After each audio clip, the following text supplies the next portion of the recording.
नमस्कार बच्चों, आज हम बीएससी सेकेंड ईयर की इनऑर्गेनिक केमिस्ट्री की फर्स्ट यूनिट प्रथम संक्रमण श्रेणी के तत्वों के रसायन अध्ययन कर रहे थे। उसमें आगे के पाठ का अध्ययन करते हैं। हमारा आगे का पॉइंट है सक्रियता। संक्रमण तत्व क्षार धातु और क्षार मृदा धातु की तुलना में कम क्रियाशील होते हैं। उनकी एक्टिविटी देख रहे हैं कि उनकी कैसी एक्टिविटी होती है। तो ये क्या होते हैं, कम क्रियाशील होते हैं क्षार धातु क्षार मृदा धातु की तुलना में। क्यों होती है? क्योंकि छोटे आकार के कारण उच्च आयनन विभव। देखो आकार कैसा होता है, जैसे हम उसमें पढ़ा है हमने आयनन विभव के बारे में, परमाणु परिचय के बारे में, कि जब लेफ्ट टू राइट जाते हैं तो इसका क्या होता है, उसी कक्षक में इलेक्ट्रॉन बढ़ते जाते हैं, लेकिन परमाणु आवेश कैसा होता जाता है, उच्च होता जाता है। तो इलेक्ट्रॉन को क्या करेगा, अपने ओर आकर्षित करेगा। इससे आकार छोटा होता है। अब छोटे आकार से इलेक्ट्रॉन आयनन विभव क्या होता है, इलेक्ट्रॉन निकालने के लिए आवश्यक ऊर्जा यही होती है ना। तो अब उस छोटे आकार में से इलेक्ट्रॉन निकालेंगे तो कितनी हमें अधिक ऊर्जा की आवश्यकता पड़ेगी, स्वाभाविक है। तो इस छोटे आकार के कारण इसका आयनन विभव क्या होता है, उच्च होता है। अर्थात धातु आयन बनाने के लिए अधिक ऊर्जा की आवश्यकता पड़ती है। अर्थात धातु आसानी से आयनीकृत नहीं होती है। दूसरा, इसमें सहसंयोजक बंध होने के कारण इनकी ऊर्ध्वपातन उष्मा का मान उच्च होता है। संक्रमण तत्वों में ऊर्ध्वपातन उष्मा का मान कैसा होता है, उच्च होता है। अतः इन्हें ठोस अवस्था से गैसीय अवस्था प्राप्त करने के लिए अत्यधिक ऊर्जा की आवश्यकता होगी। तो बहुत अधिक ऊर्जा देनी पड़ेगी ना हमें ठोस अवस्था से गैस अवस्था प्राप्त करने के लिए। इस वजह से भी इनकी रिएक्टिविटी कम होती है, थोड़ा सा कम सक्रिय होते हैं। थर्ड है, इनके आयनों की जलयोजन ऊर्जा का मान कम होता है। इनकी जलयोजन ऊर्जा का मान क्या होता है, जलयोजन ऊर्जा कम होती है। तो इन कारणों से डी ब्लॉक के तत्वों की क्रियाशीलता काफी कम हो जाती है और ये उत्कृष्ट व्यवहार प्रदर्शित, उत्कृष्ट व्यवहार मतलब नोबल बिहेवियर दर्शाते हैं कि इनकी किसी भी दूसरे तत्वों से क्रिया करने की कम प्रवृत्ति होती है। चलो इसके आगे पढ़ते हैं हम इसके घनत्व के बारे में। क्षार धातु और क्षारीय मृदा धातु की तुलना में संक्रमण तत्वों के घनत्व कैसे होते हैं, अत्यंत उच्च होते हैं। घनत्व उच्च होते हैं क्योंकि इनके भीतर डी कक्षकों में इलेक्ट्रॉन भरे जाते हैं, जिससे इनका नाभिक की आवेश तो बढ़ता है और आकार कम ही रहता है। फिर जब हमने पहले भी अभी ऊपर जस्ट अध्ययन किया है कि जब उसी परमाणु एक ही आवर्त में जब तत्व में इलेक्ट्रॉन आगे बढ़ते हैं तो इलेक्ट्रॉन इलेक्ट्रॉन कहाँ जाएंगे, अंदर के डी कक्षकों में जाएंगे। जबकि परमाणु क्रमांक लगातार बढ़ रहा है, मतलब नाभ के आवेश के मान तो बढ़ रहा है। तो नाभ के आवेश बढ़ रहा है उसी स्पेस में, तो क्या करेगा, इलेक्ट्रॉनों को और अधिक संकुचित करेगा, जिससे क्या होगा, उसका आकार कम हो जाएगा, कम होगा ना। अब आकार कम हो जाएगा, द्रव्यमान नाभ के आवेश का द्रव्यमान लगातार बढ़ ही रहा है, तो द्रव्यमान बढ़ेगा, आयतन घटेगा, तो घनत्व अपने आप बढ़ेगा। हमने पढ़ा है ना, घनत्व क्या होता है, द्रव्यमान बटा आयतन।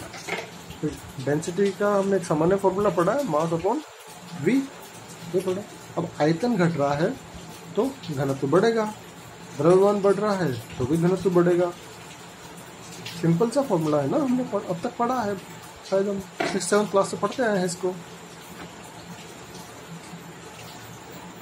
तो यहाँ पे घनत्व में क्या होगा, वृद्धि होगी। चलो इसके आगे का पाठ का अध्ययन करते हैं। नेक्स्ट पॉइंट है हमारा गलनांक एवं क्वथनांक। चलो इसे समझते हैं। गलनांक क्वथनांक क्या होता है, एक बार इसे समझ लेते हैं पहले, एक रफी आईडी।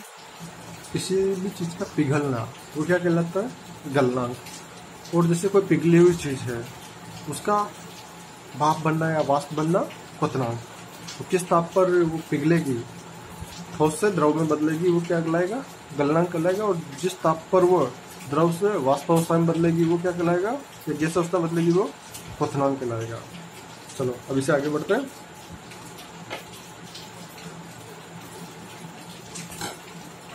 ठीक है, प्रबल धात्विक होने के कारण गलनांक एवं क्वथनांक कैसे होंगे, उच्च होंगे। भाई धातु है, धातुओं के तो गलनांक एवं क्वथनांक के मान उच्च होते हैं, मेल्टिंग पॉइंट बॉइलिंग पॉइंट उच्च होते हैं।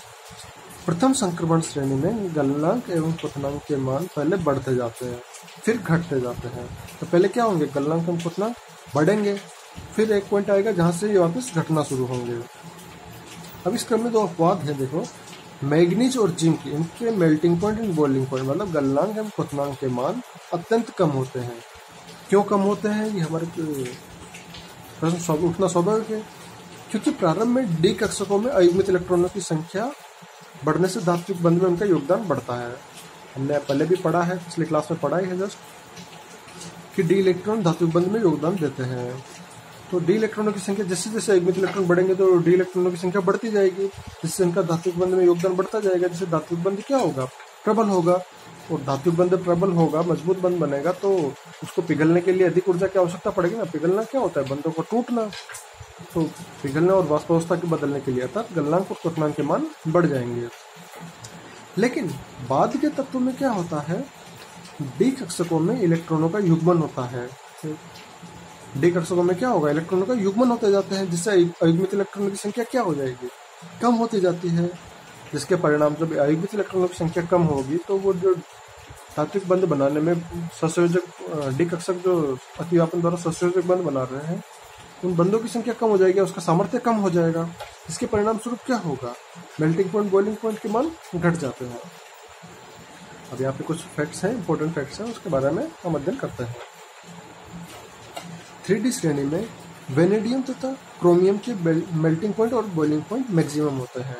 वेनेडियम और क्रोमियम ये दो तत्व है, जैसे स्कैंडियम से चालू हुआ और वेनेडियम क्रोमियम तक पहुंचते पहुंचते इसके मेल्टिंग पॉइंट, बॉइलिंग पॉइंट के मान मैक्सिमम हो जाते हैं। मैग्नीज तथा जिंक, इनका क्या होता है, मैग्नीज का D5 विन्यास होता है, जिंक का D10 विन्यास होता है। तो मैग्नीज और जिंक के स्थायी D5 और D10 विन्यास के कारण इनका धात्विक बंध में योगदान कम हो जाता है, जिससे इनके मेल्टिंग पॉइंट और बॉइलिंग पॉइंट के मान अत्यंत कम हो जाते हैं। जिससे मेल्टिंग पॉइंट, बॉइलिंग पॉइंट क्या हो जाएगा, अत्यंत कम हो जाएगा। धात्विक बंध में योगदान ही नहीं कर रहा है तो मेल्टिंग पॉइंट, बॉइलिंग पॉइंट कम होना स्वाभाविक है। चलो इसे समझते हैं आगे। पूर्ण भरे हुए D10 विन्यास के कारण, भाई जब जिंक का विन्यास कौन सा होता है, D10 होता है, तो पूर्ण भरे हुए D10 विन्यास के कारण ही डी ब्लॉक के अंतिम वर्ग के तत्व, वर्ग 12 के तत्व कौन कौन से होते हैं, जिंक, कैडमियम और मरकरी के गलनांक और क्वथनांक के मान अत्यंत कम होते हैं। ये कम क्यों हो रहे हैं, क्योंकि D10 विन्यास के कारण धात्विक बंध में डी इलेक्ट्रॉन का योगदान तो समाप्त ही हो गया ना, अयुग्मित इलेक्ट्रॉन रहा ही नहीं, तो उसमें योगदान कौन करेगा, कोई है ही नहीं इनके पास योगदान देने वाला।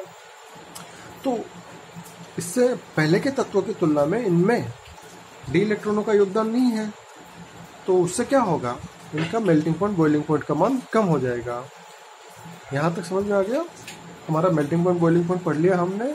इसमें क्या होगा, स्कैंडियम से क्रोमियम तक तो बढ़ता है और क्रोमियम के बाद जिंक तक घटता जाता है। इसमें मैग्नीज और जिंक दो हमारे पास परमाणु क्या है, अपवाद है, क्योंकि स्थायी विन्यास के कारण इनके गलनांक और क्वथनांक के मान अत्यंत कम होते हैं। जिसमें D10 स्थायी विन्यास के कारण जो 12 वर्ग के तत्व हैं, जिंक, कैडमियम और मरकरी, उनके गलनांक और क्वथनांक के मान अत्यंत कम हो जाते हैं।